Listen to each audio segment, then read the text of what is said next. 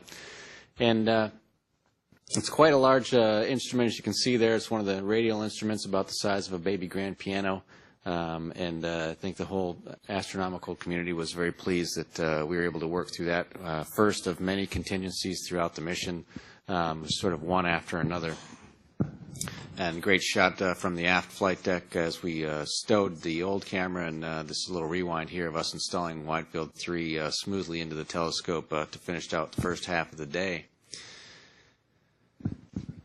And the remainder of the activities for this day were also a high priority for us. It was the replacement of the command and data handling module that had failed back in the fall and caused us to delay our launch until May. And we had planned, for the last part of the 6 months training for the mission, really working around replacement of that module, and we were happy to get that installed as well to get the telescope back up to operating condition, really to have the ability to communicate with the scientific instruments. And so EVA Day 1 went well for us. We completed all the tasks and then started getting ready for the next day for Mike and Mike to head out the door. Well, after a long day of work outside, there's still a lot of work to do. Once they come back inside, we still had a couple hours of work just gathering up all the tools from that day, put them away, and then find all our tools for the next day and set up our mini workstations and the tool board that you see there. So on Flight Day 5, we went out on the second of our 5 back-to-back EVAs. Mass is already outside there. He's welcoming me on my first trip out the hatch and into the vacuum of space there. Mass got right to work there. He's back at the telescope. You can see his reflection there. And he's going to help me open up the doors so we can actually climb inside the telescope and swap out the 3 rate sensor units. Each of these 25-pound boxes had 2 gyros inside, so we replaced all 6 gyros. There's a shot of Mass actually inside the telescope. He's disconnecting the rate sensor unit, and then you can see on his helmet cam, he's handing it out to me. And that one came out very easily. This was the first of the 3 that we were swapping out. So then here I'm using a pick, what we call a pick stick, kind of a modified Home Depot tool to put a short moment of happiness there as we got the word that the first box was good to go. We struggled on the next 2, and then also struggled getting the doors closed at the end. But after 6 hours, we were complete with the first part of our spacewalk, and we were ready to move on to the second task, which was to replace the one of the 2 batteries. This is a battery, not a AA, but a 500-pound nickel hydrogen battery, and we replaced one, and then the other team did on their last EVA. So here we are back inside after an 8-hour spacewalk, celebrating with the boss and trying to get our story straight. Well, no rest for the weary. We did, as Drew said, 5 back-to-back EVAs. So this is going out right the next day for EVA 3. Our primary task on EVA 3 was to again open up the big doors on the telescope and take out a really historic instrument, the Corrective Optics Space Telescope Axial Replacement, otherwise known as COSTAR. This is the one that has the little arms that came out and corrected the incorrectly shaped mirror back in 1993 that restored Hubble's vision for all those scientific instruments, as well as the wide field too. But we took out that big refrigerator-sized instrument. Drew trained for years in the gym, lifting weights, to be able to handle holding those things at one point with just one hand to get it out. And then we put in the new Cosmic Origin Spectrograph, which will be a great instrument that will help put some of the physics into astrophysics. After that, we went on to the first of the instrument repairs, where we actually went into the instruments and pulled tiny screws out. Here you can see me with a screwdriver and then a power screwdriver. This was part of our mission devoted to the study of tiny screws in space. In order to get access to 4 circuit cards, you could just see them there for a moment, that we pulled out and put in new circuits. Fortunately, the first 3 cards came out easily. The fourth one gave us a little bit more trouble, but we got them all out and put new electronics in and have restored the vision of the advanced camera for surveys, which we put in on the previous mission. Mike Massimino actually hooked it up, and it died just a couple of years ago due to a power failure, and we put in new electronics that brought that back to life. Closing out EVA-3 as we fly over the Baja Peninsula, heading southward over Mexico. We were pretty happy after that EVA. That was one we were very worried about how it would go, and it ended up being just in 6.5 hours. And here you can see me coming in, adrenaline still carrying me through the airlock.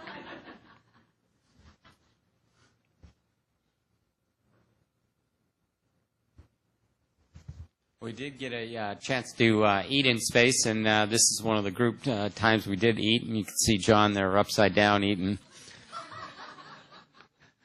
So you could eat in whatever attitude you want to do. Here's Drew making a tortilla, and if you just leave everything very still, you can make a pretty nice tortilla there. We had to include him eating it at the very end. I did some exercise in space. I shot an IMAX movie scene, and then I had a break, so I was on the bike, and we did exercise. For all the kids, we had to show this. I was sitting in the space potty. There's some words there, but I didn't include them. You can guess what that's for, and you can guess what that's for. We did have a problem with Atlantis with a little bit of water on the water separator, and you can see Megan putting the light on and going actually in the floor of Atlantis. You can see all the wires, and below those streamer, the formers there is actually on the other side of that is tiles. So we're on the very bottom of Atlantis there. And in a second here, there's Scooter with a rag cleaning up some water on the floor. And we did one experiment. John is activating this experiment here. So he's turning a crank, and that activated it. And then I think it was 24 hours later, I deactivated it. And so we did one experiment. We were celebrating the 400th anniversary of Galileo's observations with his telescope, and that is an exact replica of Galileo's telescope, the telescope he used to do his observations. And so John and I are playing around with it. We also had it on TV show. Which Good is to see you again. Likewise. In my corner. In your Scooter's Scooter's corner. corner. Exactly. Luckily, we didn't have any sponsors that were upset with their ratings. It was on NASA TV only.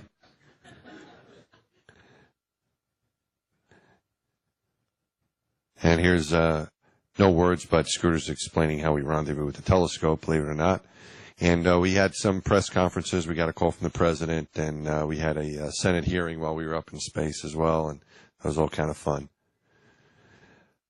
For EVA-4, and we're getting the telescope in position for that, it was Mike Good and I, Bueno and I, went out again. It was our turn to go out.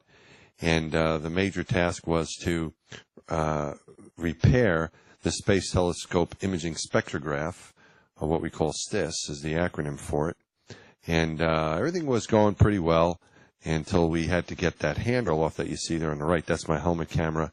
And I just could not get this one lower bolt to go. And we went and got some contingency tools. We even picked up some tape, believe it or not. Darn handrail. Sunset in 11 minutes. Andrew just summed it up, that darn handrail. So the solution came to just yank it off. And this was not downlinked, so you're some of the first people to ever see this publicly. But this is what I was doing when no one else was looking. Yeah. And it worked just fine. I was very glad that we did not have downlink.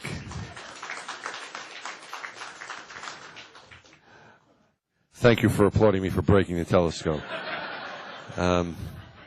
After we got that thing out of the way, we were able to continue with the repair, and we had a few little problems, but nothing like that handrail being in the way. That's a capture plate that we put over the instrument that allowed us to access 117 small screws that we needed to remove from the access panel. Then we removed this power supply, put a new one in, sealed it up, and so far so good. It looks like STS is up and working again. I think we're on to EVA 5 now. On EVA 5, we put in the second of the new batteries. And you can see Drew and myself, this is a view from my helmet camera exchanging those batteries. It really was a joy to be able to handle those 450-pound, almost 500-pound batteries with ease. We also changed out a fine guidance sensor. This is one of the other parts of Hubble that allows it to point so accurately for such long periods of time. About the size of a baby grand piano again, and I had to maneuver that around. I had a stuck bolt on that as well, but by the time we got to the 5th EVA, we know how to handle that. As part of our extreme Hubble makeover, we also put on some new insulation on the outside of Hubble to help it in its hopefully long life ahead to stay cool. After 5 EVAs, we found that there were no more parts in the payload bay that we hadn't already installed. And it was time to say goodbye to Hubble the telescope, wish it well on its voyage.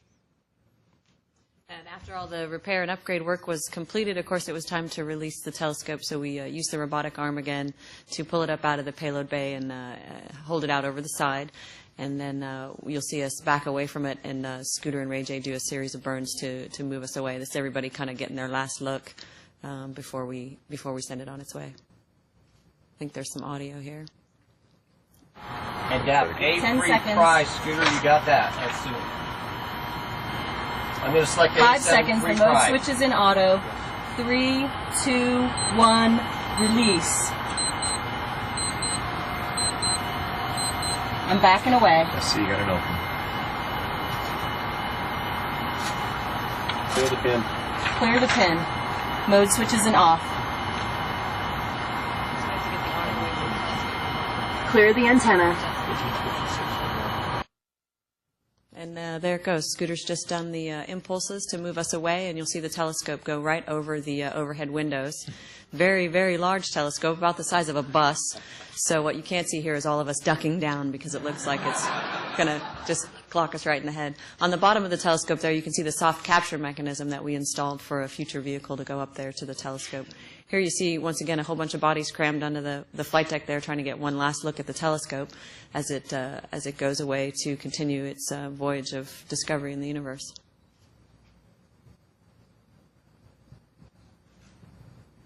There's Ray J and Scooter consulting over the checklist and running through the procedures to move us away.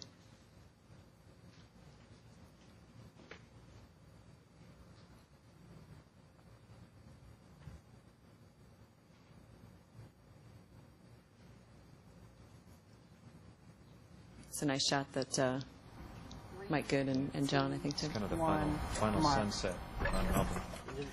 Here we are doing an orbit adjust burn. We were up at a higher altitude, and we brought part of our orbit down into a lower altitude to get us out of that high debris zone. Then we had some time off, actually. We got to do a video conference with our families and basically just do some fun astronaut tricks. Here we are playing with our food. And here we are conducting some fluid experiments in microgravity.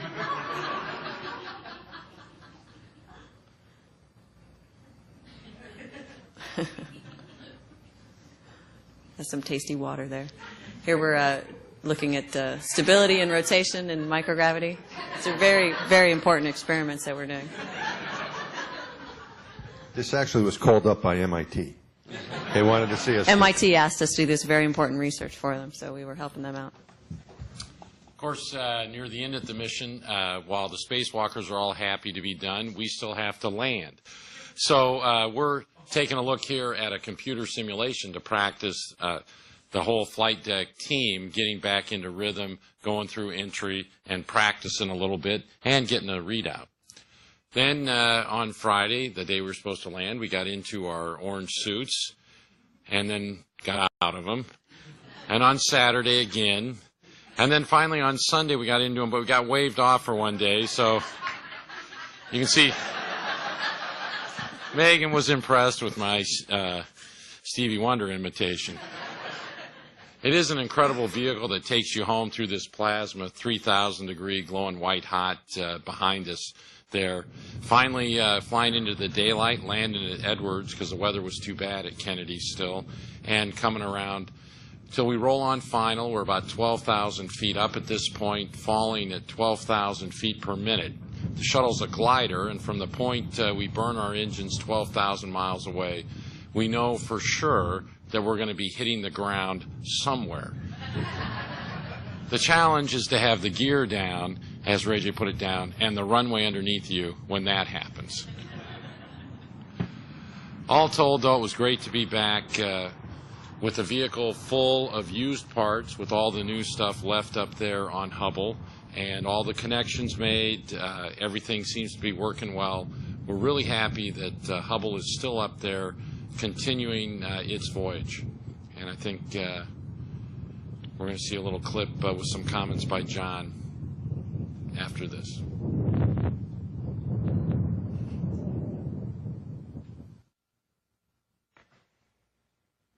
This is a really tremendous adventure that we've been on, a very challenging mission.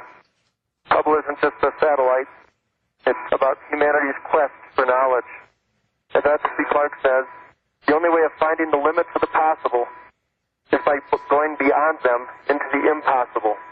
And on this mission, we tried some things that many people said was impossible. Fixing stiff, repairing ACS, achieving all the content that we have in this mission. But we've achieved that, and we wish Hubble the very best. It's really a sign of the great country that we live in that we're able to do things like this on a marvelous spaceship like Space Shuttle Atlantis. And I'm convinced that if we can solve problems like repairing Hubble, getting to space, doing the servicing we do, traveling 17,500 miles an hour around the Earth, that we can achieve other great things like solving our energy problems and our climate problems. All things that are in the middle of NASA's prime and core values. I want to wish Hubble its own set of adventures, and with the new instruments we've installed, that it may unlock further mysteries of the universe.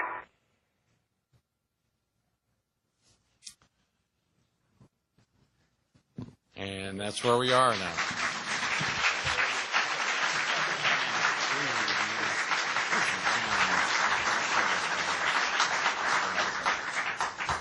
Thanks, Scott. Thanks, Scott, and STS-125. We, before you guys came in, we asked how many people skipped working and actually watched the flight day to day, and hands shot up in the air. So as you guys were going through the drama on orbit, we were all watching closely, and we kept getting tweets saying, you know, I can't wait for the next one. What's going to happen with the handrail, and what's going to happen with the cards? So we were all kind of living it down here as well. We'll take questions here at the audience for the crew. Remember to wait for the microphone's going to go around. Raise your hand, wait for the microphone, and please state your full name for us. So, okay. We'll go in order over here. Okay. Right. Alan Fromm in Green Bay, Wisconsin. Have you heard much or anything really good intelligence about how the Hubble telescope is performing now that you made the repairs? John, go ahead. In fact, we were up at the Space Telescope Science Institute this morning, and we got a brief on the health of all the instruments. And they're through most of the program of verifying that everything works properly. There are a lot of mechanisms inside of these instruments. In some cases, the cosmic origin spectrograph, they have to let it vent because it turns out the orbiter is actually pretty dirty, and we're pretty dirty compared to the cleanliness requirements that they need. So they've actually made their way through probably 85% of all the checkouts of all the instruments, and they've started doing the calibration imaging. And so the first week of September, we'll see the first images, and so far everything's working great.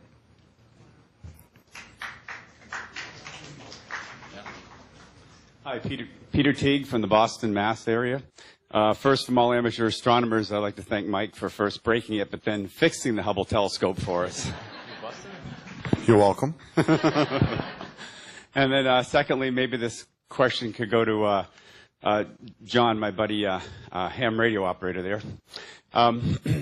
Actually, I know something about contamination control engineering, and I wonder if you could just give us an idea about how contamination control actually was difficult and something you had extra that you had to think about when you were repairing the Hubble telescope. Actually, that's a great question, contamination control. The Hubble is an optical telescope and an ultraviolet telescope. In fact, it's that ultraviolet capability that really makes Hubble unique. Being above the atmosphere, it can see the ultraviolet light from hot stars, distant galaxies, and it's very easy to contaminate optics such that it can't see that ultraviolet light. And so we're all trained to be very careful with the way we operated in the telescope, that we didn't generate debris, but also in preparation for the mission. The space shuttle itself was cleaned extensively. They put new payload bay liners inside that were brand new and clean. Our spacesuits had to go through vacuum systems to sort of bake out all of the volatiles, the organic molecules that might get into the telescope. And then when we had the problem with STS, we were very worried about what might happen, with debris when the handrail was broken off. And so MAST took Kapton tape, a kind of clear plastic tape, and taped up the end that was going to be broken so that if there was debris, it would be contained. And it was contained, and then Mike Good was able to capture that in the disposal bag that was designed for that handrail. So that's a big issue with Hubble. Yeah, I was more worried about the debris we would kick up pulling that thing off than actually being able to do it. So that was our concern. There's a question in the back over there. Here? Yes. Hi, I'm Sherry Laskin. I live on the Space Coast. So I just want you to know that whenever we all get so excited and are just on the beach and we're waiting and then it's scrubbed. And then we go through it again and we go through it again, and you can just feel the depression that overtakes the neighborhood whenever the takeoff is scrubbed. How do you get yourselves, I'm sure you get bummed out when it doesn't go and you have to resuit up, and how do you deal with that? How do you get yourself down and then bring yourself back up? Well, no. Fortunately, we don't have to answer that question because they flew with me, and every time I've gotten in an orange suit, I've gone out to the pad and launched. So we've never scrubbed. I can say that now without worrying about it because I don't think I'm flying again. So I'm not going to jinx myself for next time. But now the crews, before us and the crews after us went through that. You have to be ready to go every day when you go out there. And it does get tiring. You're in the vehicle for 3 hours. We always said the fastest way out of those orange suits is to launch. Because if you scrub, you got to spend another hour while you get the hatch open and come out and get out. So you're always very happy when the countdown goes and you get off the pad. Yeah. He was tired. Yes, I'm sure Roman there was getting a little tired of going back and forth. We were rooting for him to get off that last time. Yeah, I wasn't going to go there. And of course, you guys were supposed to launch in October. You guys were all trained, ready to go. And that one, go ahead. No, that was I remember it was a different sort of scrub. We had the science and data handling system. Didn't work on the telescope, so we scrubbed about just outside of 2 weeks from launch. I remember we were in a almost all-day sim, and we kind of got the word, and so that was a pretty good depression. And we all went out to dinner with our families, and recounted that at least we'll have Christmas, but then we got back up and got back into the training track, and to a small extent, I think we were better prepared in the end. So what I think we were very happy to go on time in May. But there was some depression, at least on my end, for slipping 7 months. Okay, more questions here. We've got a bunch. So in the back, great. Hi, I'm Andrea Schwartz from Northampton, Massachusetts.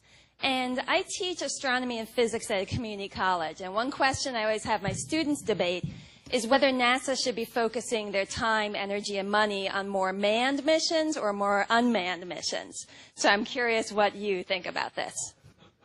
Being a manned mission that was servicing an unmanned mission. Go robots! Yeah.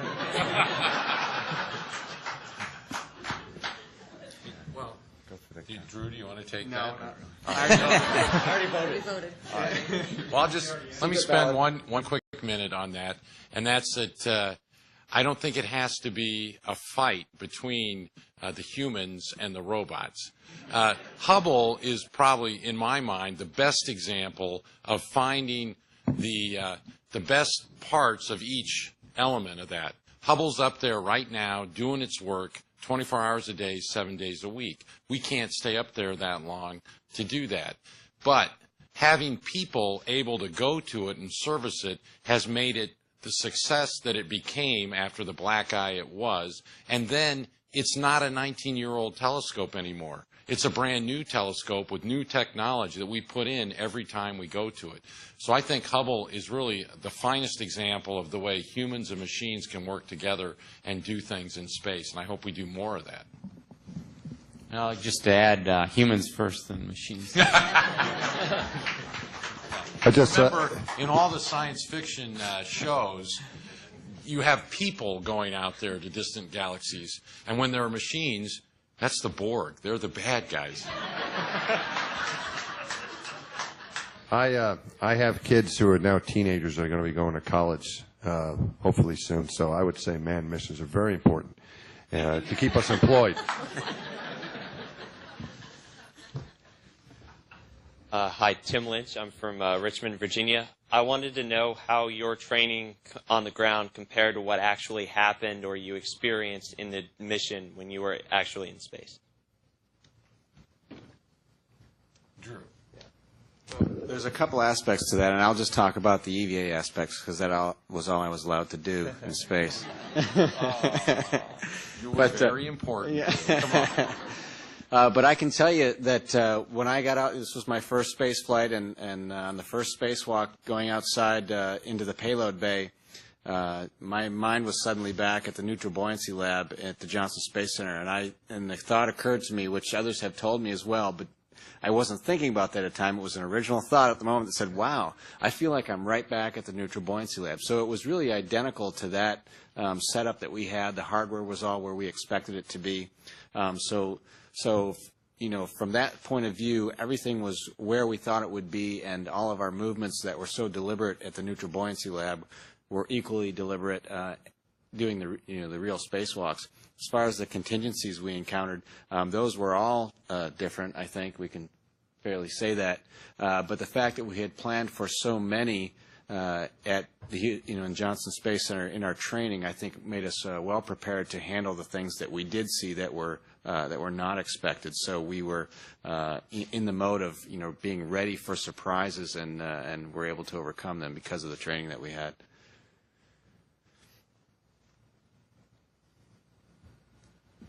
Right in the front. Eric Merrill. I'm from Greater Detroit, Michigan, and I was curious if you guys had figured out who left the work light knob floating around Atlantis after the mission. Let's see. I can answer. At least I was in charge of photo TV, but I didn't count the knobs when I put away the lights, so I'll take responsibility for that. And that was actually kind of a big concern because that knob due to pressure cycles, got jammed in the windows, and the windows are multi-paned, but changing out a window is a big deal. So luckily they pressurized the cabin, and they eventually got the knob out, and there was no damage. So. Next question.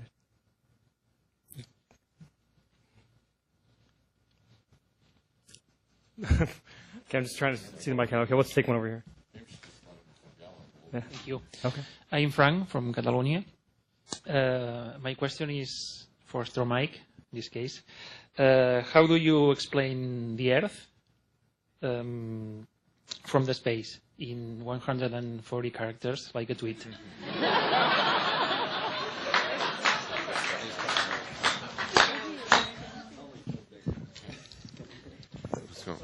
Wait, you count the characters as he says it. Yeah, try to count my characters right now. See how many we got so far. Well, see, on the Twitter, they give you the countdown as you go down, so you can see where you are and you can kind of mess around a little bit. Yeah, there's really no words to describe it. How's that? There really aren't any words to describe it. It's just the way I try to describe it to people is, what I think of or what goes through your mind. And when I first looked at it, going back to my first flight on my first spacewalk, the thoughts that went through my mind were, if you were in heaven and you could look down on the earth, this is what you would see. This would be the scene. And that was replaced immediately by another thought, which was, no, it's more beautiful than that. This is what heaven must look like. And to me, that's how I describe it. There are no words to tell you. So really, no matter how many characters you had on Twitter, you couldn't do it justice. It's just a remarkable thing to experience, and feel very privileged to be able to have that view in front of you. We'll take more questions here, but we're also taking questions Ustream. So let's take one right now from someone who's online. Catherine? Sure. We have one from Miss Phenomenon. She wants to know, how much physical preparation does it take for a mission? Who wants to take that one?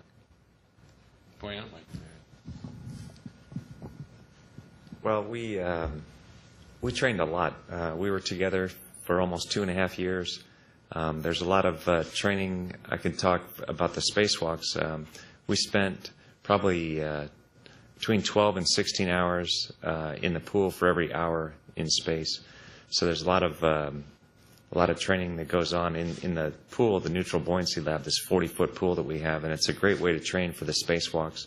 And it's just a great experience to be in the suits as well. And a spacewalk is a physical activity. It's like a sporting event. And so it takes training for that too. So we go to the gym a lot. You have to do both aerobic activity and lifting weights. But one of the best ways to train is just to be in the suit and put up with the pressure of the suit and working against that.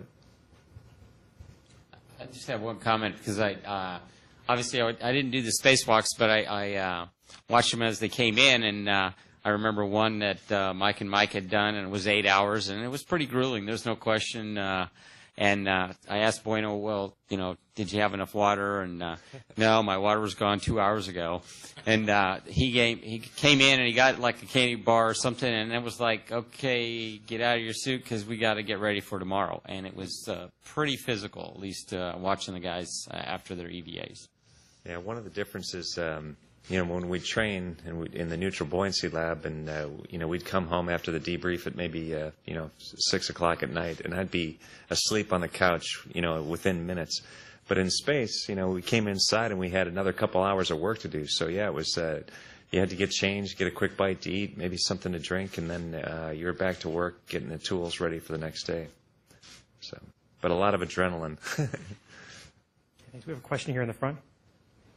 Hi, Tiffany Titus from East Lansing, Michigan. My question's for Megan. I know that you've talked a lot about seeing the ocean from space, and now that you've had a chance to reflect on it, what do you think, and what are your thoughts?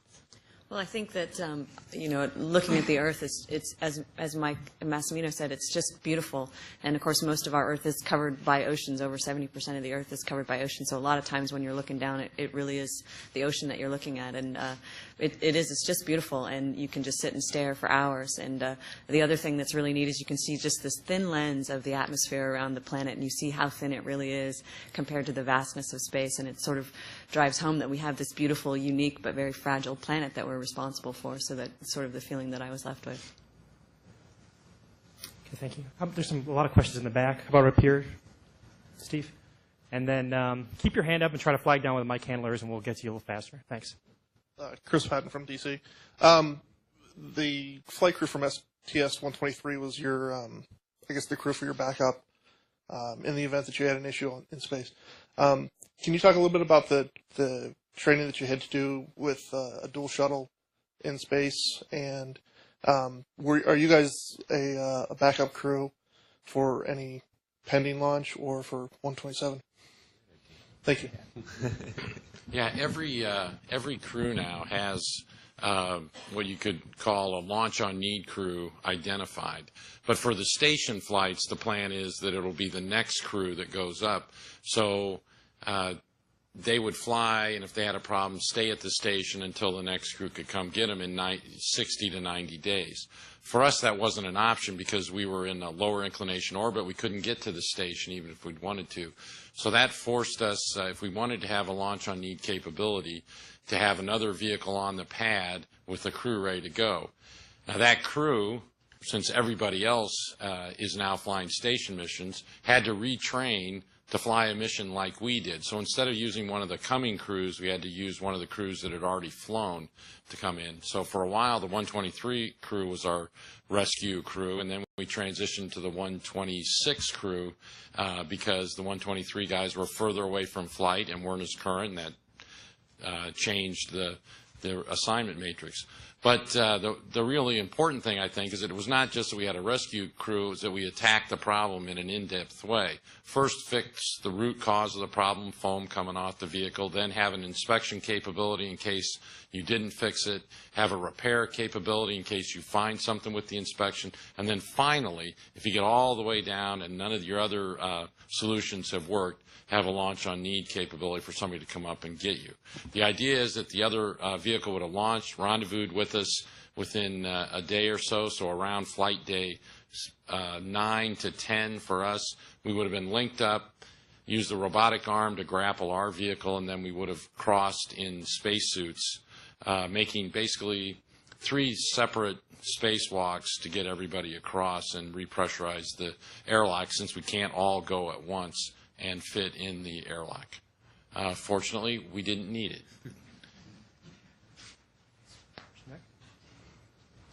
Hi, I'm Brandon Powell from Phoenix, Arizona. I originally, when I was really young, went with my father to the STS-1 landing in Edwards Air Force Base, and I just wanted to see how you guys, how it inconvenienced you to land in Edwards. Well, for me, I'm from California, so I actually had family spread across the country waiting for me wherever I was going to come home. I had my husband and my parents were in Florida, had one sister in Houston, and when she realized that we were looking like we were going to Edwards, she called up her husband, and unbeknownst to me, he loaded the kids in the car and they drove down to Edwards. So my mother says that I actually found out my nieces and nephews were going to be at Edwards, so I decided we'd land at Edwards instead. So for us, if you want to call it inconvenience of getting a couple extra days in space while they sorted that out, I guess that was the only inconvenience. But we enjoyed those days off, and we got some little bit of free time to look out the window and enjoy floating around some more, and watched a movie in space. That was fun. So really, the folks at Edwards are prepared to catch us, to take care of us, and they took great care of us. They really did, and we were on a plane home that same day. So it was no inconvenience to us. But of course, the space program then has to get the orbiter home to Florida. You may have seen some of that footage. It's pretty astonishing, really, to see the orbiter loaded on top of the plane that carries it back to Florida. But as a crew, I don't think that we were really inconvenienced. Let's take one over here. Yeah, Chris from Physics Central. While you were out there, especially those of you that were on the EVAs, did you observe any other satellites or debris in orbit? Actually, when you look at Hubble fly over, if you live far enough south that you can see Hubble, you see at sunrise or sunset, or just after sunset or just before sunrise, you can see Hubble flying over, and that's because the sun is still on the Hubble while it's dark down below. And I did observe one satellite flash that seemed to be at about our altitude, so it was very likely one of the Iridium satellites. But I saw one. I was just happened to be looking out at the horizon around the terminator and saw something bright and then go out pretty quickly. And that's pretty common. That if you stare out the window long enough, you can see something like that. You occasionally see a shooting star, just like you do from down here. The funny thing is that you're looking down when you see those, which makes me wonder about the ones going by above us. Okay, before we take questions, we're going to take one more from Ustream. All right, we have one here from Pearl Jam 743. How did you celebrate when you found out you were going to be an astronaut? I don't know who wants to take that one. All right. It's a long time ago for us. Yeah, we can't remember so long ago. No, I was pretty ecstatic when I found out. I was at home at the time the phone call came, and my wife knocked on. I think I was getting ready to go to work at the time, living in Atlanta, and my wife knocked on the door and said, "Hey, some guy from NASA wants to talk to you." And sure enough, that was the call saying that I was selected. And I think I was just so shocked, I didn't even know what to do. I was just really happy about it. And I think my brother came in. My brother flew in that night, and yeah, we had some celebrating. But it was just really fun. It's just fun calling up your family and your friends and telling them that you'd been selected, and everyone's happy for you, and it's really a special moment. Question here. On the word celebration, it's Eric right now from New York. Carbonated beverages. Have you guys had any experience with fizzy, alcoholic or otherwise beverages, soft drinks in space, and what they are like? Well, basically, no. We haven't been flying carbonated beverages in space because of the problems with keeping the gas in solution and having the bubble. I will say we have drinks in a drink bag. You drink them, and one of the most dangerous things to do in space actually is the burp reflex, because here on the ground, gravity keeps the liquid at the bottom and lets the gas go to the top. In space, sometimes you just have to watch out. There's somebody way in the back in the center with it. Oh, I'm sorry. You already got somebody with the mic. Hi, I'm Billy Milner from Central New Jersey. I was just wondering, like, what the most unexpected or, like, strangest sensation of being in microgravity is, like, what you expected the least or surprised you the most, and what you thought was the best sensation of microgravity. Well, let's see. I think I will say that floating in space was a lot more fun than I expected. It was just an incredible sensation. It's sort of like flying or swimming through the air. The closest thing here, I think, is floating in a pool. But there you have the water drag, and you can push against it. In space, you can just float. You can get out in the middle of the room and just be there and be still. And it's a wonderful feeling. I wish we could do it down here. It'd be a blast. We could take advantage of all this space up here. So that was, for me, unexpectedly, I just enjoyed floating so much up there. And I think the rest of us did too, because, everybody was always smiling and having a blast. I mean, you could just, you look around and it's like, what are you, or laughing, just laughing out loud. We were having so much fun up there. The other thing for me, though, was just going out the hatch the first time and, getting that first view of the Earth. As I poked my head out of the hatch and, and looked out the payload bay, and that we were facing, the payload bay was facing toward the Earth, and I saw the planet. You could see the whole thing. The horizon was 360 degrees, and it was just an incredible view. And nothing, we talked about training earlier, but nothing can prepare you for that. I mean, there were no pool walls there, just looking out into the black of space. And that was another thing that I learned on this mission, is that the sky is black. Megan talked about it. The blue part, when you go outside and you see the horizon and, it's blue above that, that's just this tiny little, ribbon across that's the atmosphere. And the rest of it is black. So the sky is black. This is what I learned. The Earth is round. Hi, my name's Jazz Lejezovic. I'm over from London in the UK. I've got a question that's just come in from a friend of mine who's watching on the Ustream, who's also over in the UK, and I'd second this one. What made you want to become astronauts, and what would you say to current kids to motivate them to become part of the next phase of space exploration? Let's use the most dynamic kids. I just needed a javelin. How about Megan and Drew? You guys want to answer that? Okay. I think I first started to think about being an astronaut when I was a teenager in high school. I actually missed the moon landing, so a lot of times you'll hear folks say, well, the moon landings really inspired them. I actually wasn't born yet. So for me, it was living on a base. My dad was a naval aviator, and we lived on a Navy base in California where they share space with an Ames Research Center, another NASA center out there. And astronauts used to come out there, park their T-38s on the ramp, and stroll in to do the landing and rollout sim for the space shuttle. I thought that looked like a really cool job, and so that's kind of a big picture what motivated me. And then as I started to learn more about it, I thought, gosh, that's really a long shot to ever get to be an astronaut. But I was interested in space exploration and had always been interested in airplanes.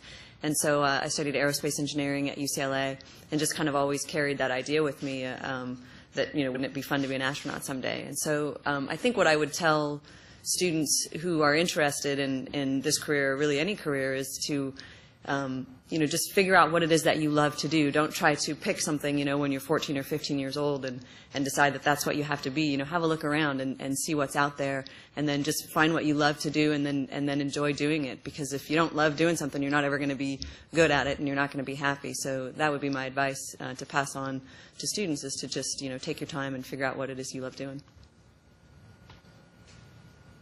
I second what Megan said.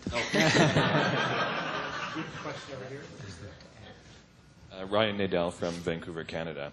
I know when I go on a trip to Europe, for example, and I come home, my perception and experience of home changes. Can you talk a little bit about how your experience here on Earth changes when you come back from space?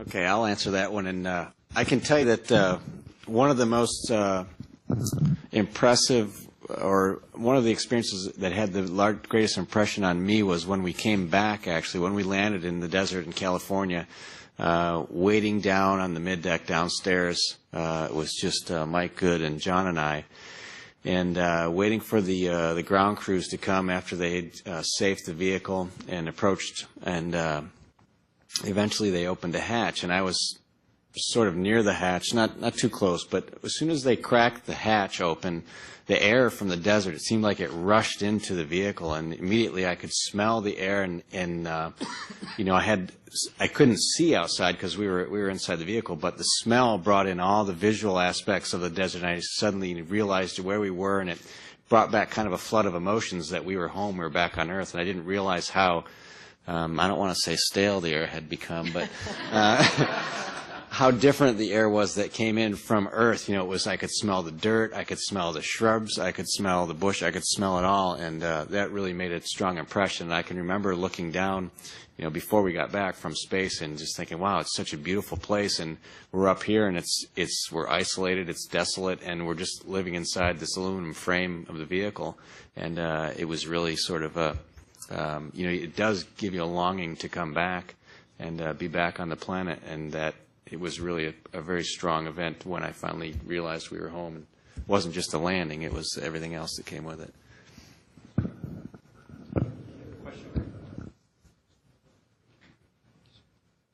Gene McCullough from Mine Hill, New Jersey. First off, as a taxpayer, that was sort of footing the bill for all this. You guys made us really, really proud up there, so thank you for making us really, really proud of our space program.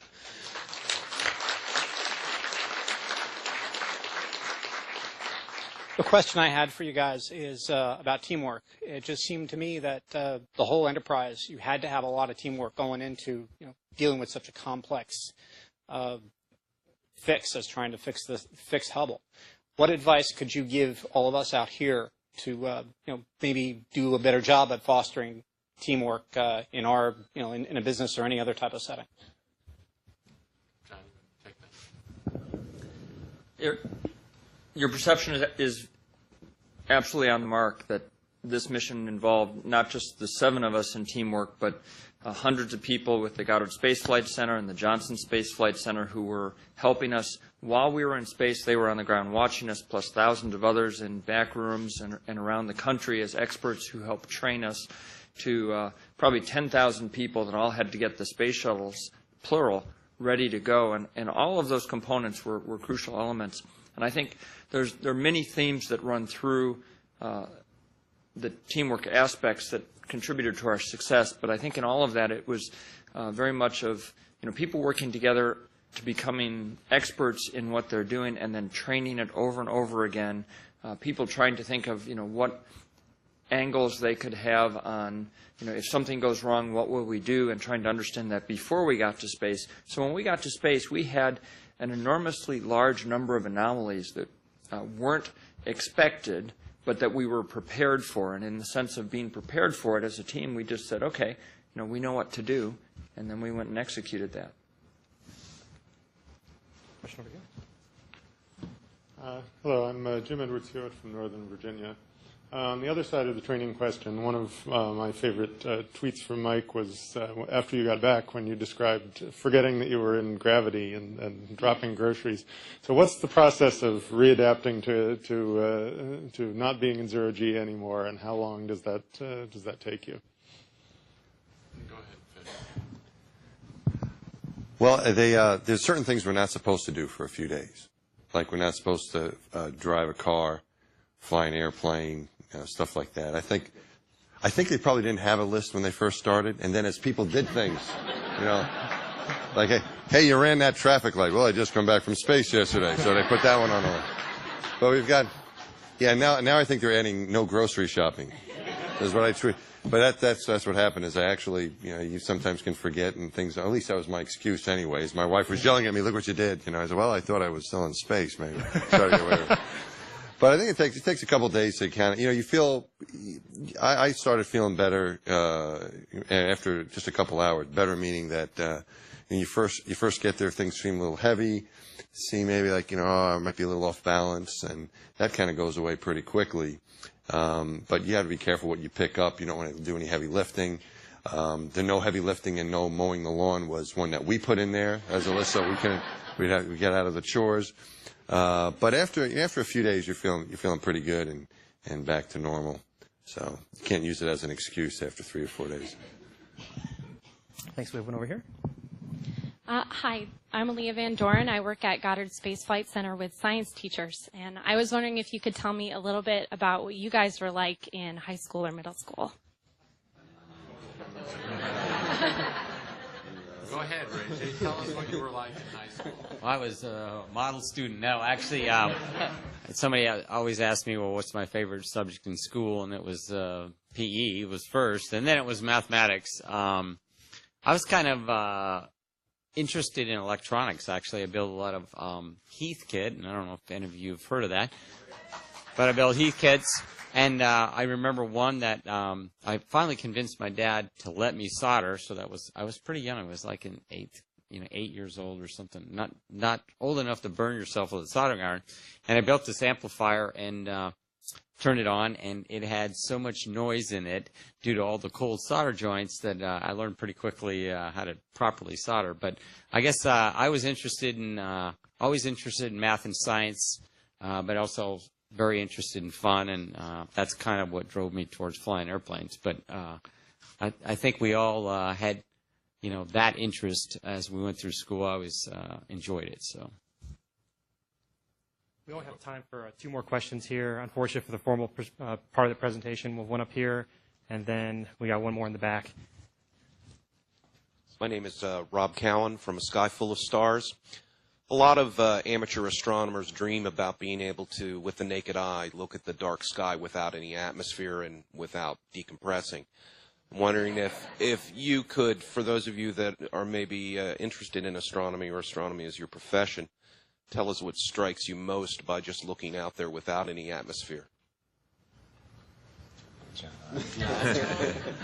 First hear from the professional.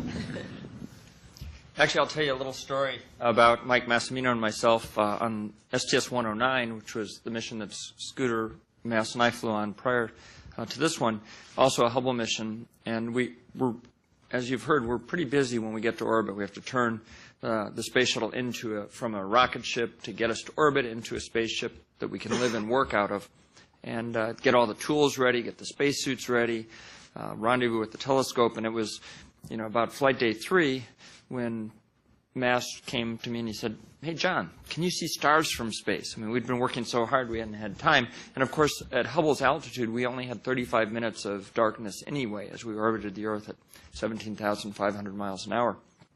So after we had dinner and before we went to bed that night, we went up to the flight deck during one of the night passes and turned down the lights and went up to a window. And, you know, we had the ultimate planetarium.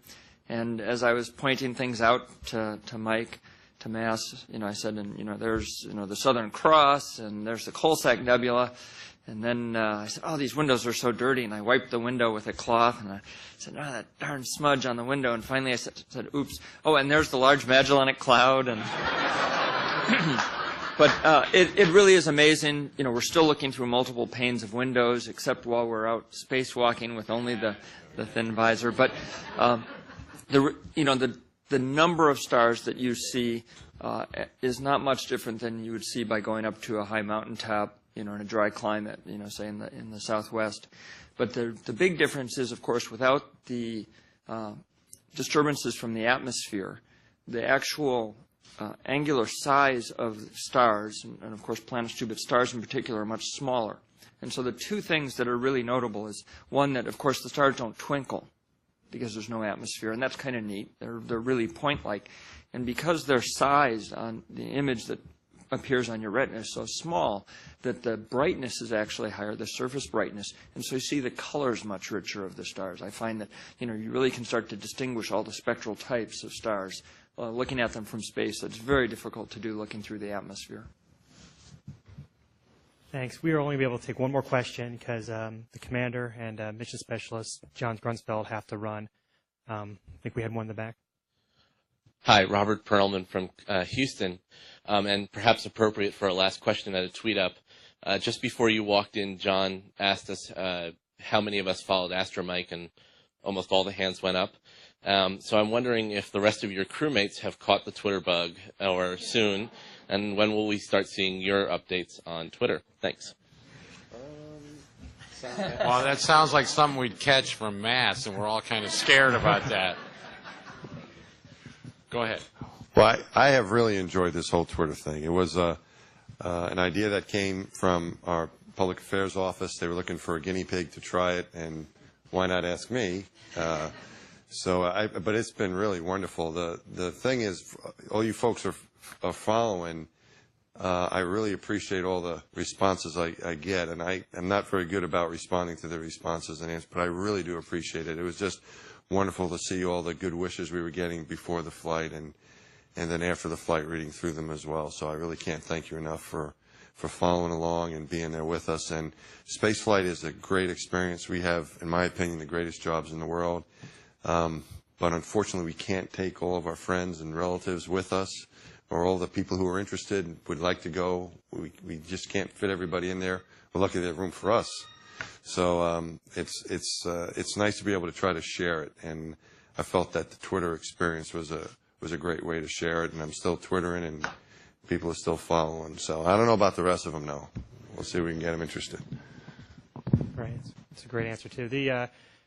Before we conclude, just remember you can always get information on NASA programs and the space station, Space Shuttle, and everything else we do on www.nasa.gov/shuttle. And I think some of the astronauts will be able to stick around for a few minutes if you have questions, if you want to talk to them. Like I said, Commander Altman and John Grunsfeld have to leave. But thank you, everyone, for joining us. STS-125 crew.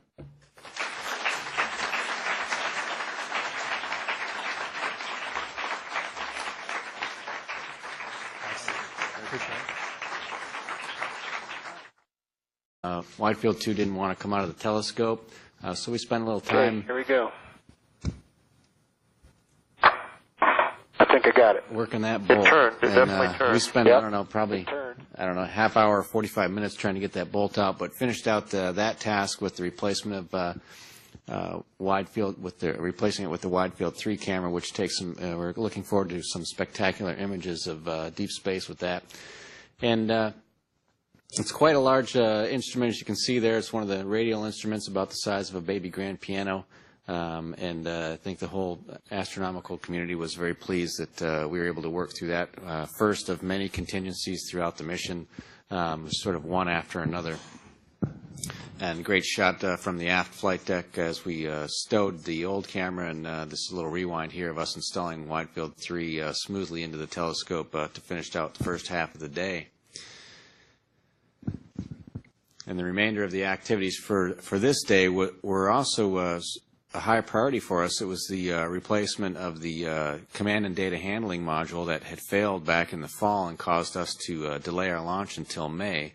And we had planned, for the last part of the 6 months training for the mission, really working around replacement of that module, and we were happy to get that installed as well to get the telescope back up to operating condition, really to have the ability to communicate with the scientific instruments. And so EVA Day 1 went well for us. We completed all the tasks and then started getting ready for the next day for Mike and Mike to head out the door.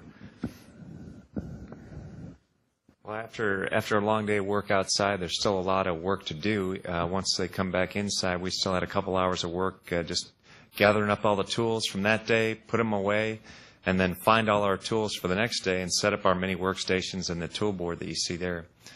So on Flight Day 5, we went out on the second of our 5 back-to-back EVAs. Mass is already outside there. He's welcoming me on my first trip out the hatch and into the vacuum of space there.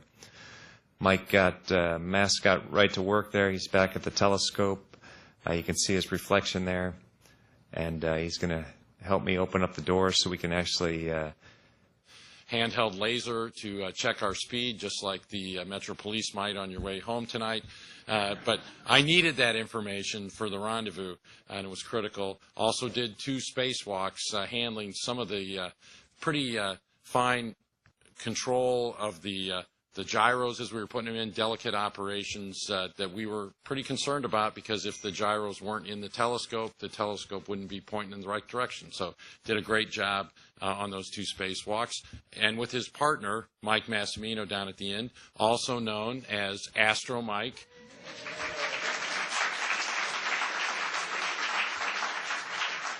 Mike did do more than just Twitter while we were on board. He performed 2 spacewalks, helped with the robotic operations during grapple, inspection, and deploy, as well as being the IV. Actually, all the spacewalkers worked inside as well as outside going through the spacewalks. But Mike most famously ran into that sticky bolt that wouldn't come undone, so he was the muscle behind the operation and just manually ripped it out of its post, and you'll get to see that today. Well, I think what I've done, you've met the crew, and now I'd like to go ahead and start showing you what we actually did in space. So we're ready to roll the tape. Let's see, I'll annotate the start of the movie. We've got about 20 minutes here, and we start with the launch, which usually doesn't need much explanation. You can see Atlantis on the left and Endeavour, our rescue vehicle, on the right. Close up Atlantis, just make sure we're going to get to the right vehicle. Hey, with 2 out there, that's a question. And a happy crew that after a 7-month delay from October to May. Can you bring up the audio? There's Scooter getting in first. There's me getting in my seat, kind of tight, slipping in there. And finally, Megan last. Gonna go for launch. GC. Go. Got it. Go. Fido. Go. Prop. Go. GNC. Go. Max. Go. Eagle. Go. ECOM. Go. FAO. Go. Payloads. Go. It's a great day to go fly. On behalf of the KSC... In the photo TV lead, which meant changing out a lot of the tapes so we would have a video to share with you today. So he really worked hard at doing that and did a great job. To his left is Megan MacArthur, my MS2. MS2 is a critical job. That's the flight engineer, the person who kind of sits behind and in between the mission commander and pilot.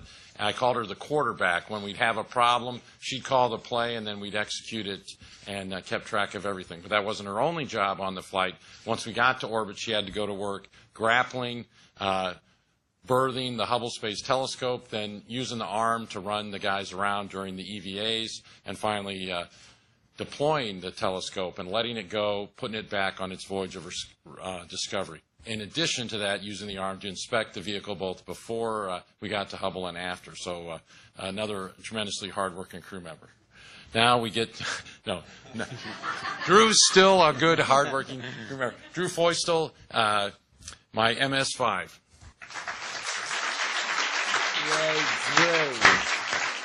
Drew it has the honor of being the first-time space flyer to ever do 3 spacewalks on a Hubble. Mike Massimino, who we'll meet in a minute, had previously held the record for 2 spacewalks as a rookie on Hubble.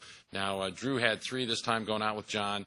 He also started out encountering our very first bulky bolt and took me to the edge of my seat as I wondered whether or not it would break. And we'll see in the video whether or not it did.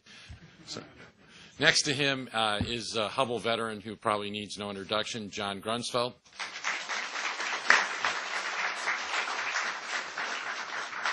John made his 3rd trip to the Hubble Space Telescope. He was our Hubble expert, also our astrophysicist expert. So bring on the hard questions. I know who to send them to. And made 3 spacewalks this time. I think I may have already said that. But tremendous work on bringing the advanced camera for surveys back to life. There's Mike Good next, MS-1 for Ascent.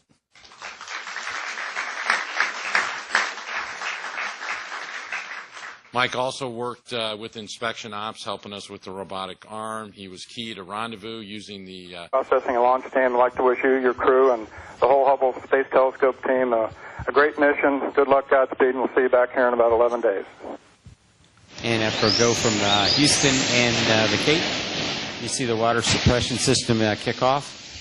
6 seconds later, the main engines light right prior to launch. And the mains lit, and we had our first master alarm going uphill, which got our attention. A lot of discussion on the flight deck there. We rolled on heads down, and you can see a good view from the solids. After about 2 minutes, we get off the solid rocket boosters, and you'll see that right now. And you'll see Atlantis fly away with the external tank booster on the right, and then up at the top, you'll see Atlantis here in a second. Finally, Mike Good and John Grunsfeld took a video and stills of the external tank when we had main engine cutoff. Bueno and John opened the doors, and we were off and running for the mission.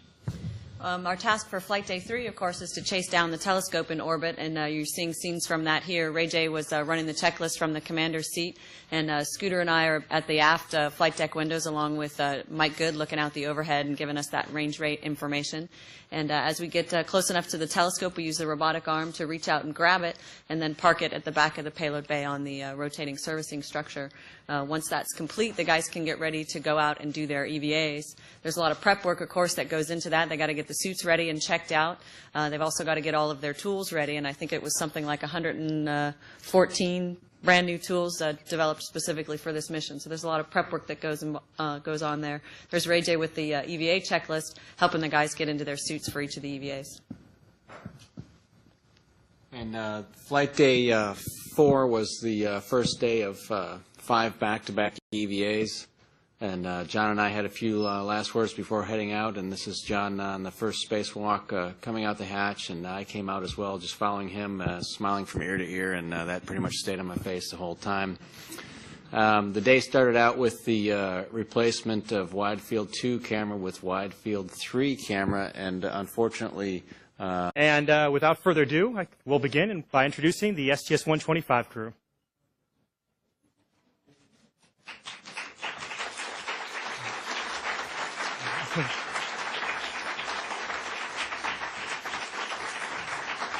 This again, yeah.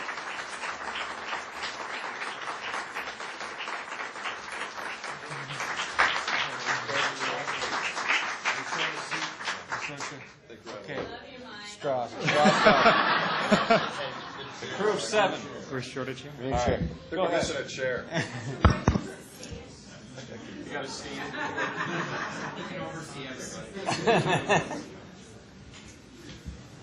We're not good at math. We didn't count, it's NASA. Didn't think to count the chairs. Look at that picture. Who is that? Picture behind us. He's the only guy that's supposed to be here, isn't he? All right. Thanks. Let me just introduce the commander, Scott Altman. Scott was selected as an astronaut candidate in December 1994. He reported at NASA's Johnson Space Center in March 1995. He's a veteran of 4 space flights, and, of course, the most recent one being the STS-125 mission to service, the final service mission to the Hubble Space Telescope. Scott?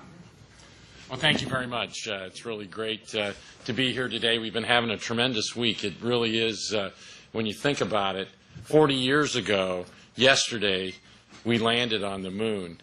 Now we're here with you celebrating that this week and also talking about our mission, which I think really is an heir to that, as the Hubble Space Telescope has been a step in exploration all its own. It gathers the light from billions of light years away, takes us across the universe to distant galaxies, and lets us dream about where we're going. So we're really looking forward to sharing a little bit with you about our experience working on the telescope. It's been an honor to do that. As the first step of doing that, I'd like to introduce the crew to you.